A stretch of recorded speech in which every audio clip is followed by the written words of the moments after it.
Стамбуле проходит программа памяти жертв резни в Гюльдже 5 февраля. Город Гюльджа в Восточном Туркестане является очень важным стратегическим городом для Китая благодаря своему расположению.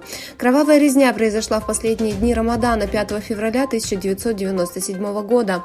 Уйгуры провели мирную акцию протеста в Гюльдже в феврале 1997 года из-за растущего давления на их культурную самобытность и религиозную жизнь.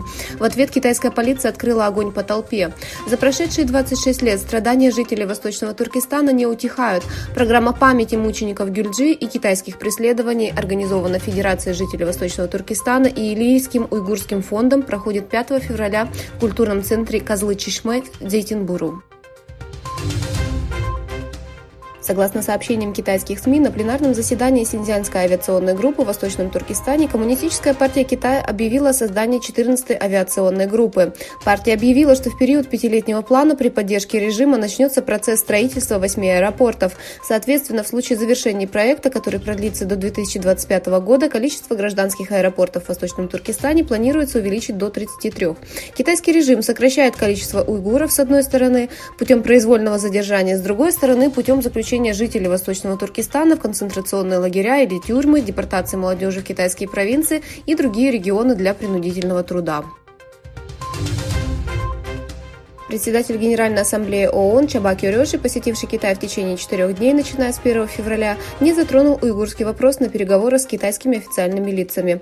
Пресс-секретарь Чаба Кёрёши Полина Кюбяк заявила агентству Анадолу, что нарушения прав человека со стороны уйгуров и других мусульманских этнических групп в Синьцзяне не были включены в повестку для переговоров с Кёрёши с китайскими официальными лицами.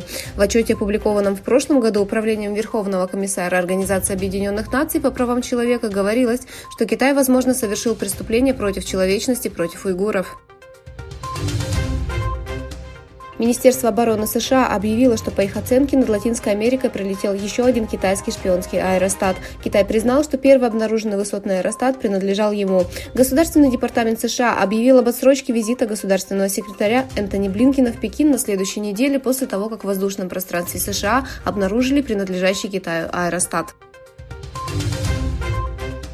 Международный валютный фонд заявил, что Китаю необходимо сделать больше для решения своих проблем с недвижимостью. Недавние политические меры властей Китая приветствуются, но, на наш взгляд, потребуются дополнительные шаги для прекращения кризиса в сфере недвижимости, сказал Томас Хейлблинг, заместитель директора Азиатско-Тихоокеанского департамента МВФ, заявив, что кризис в сфере недвижимости в стране еще не закончился. Президент Сербии Александр Вучич заявил, что его страна идет по пути Европейского Союза, но не хочет вступать в НАТО.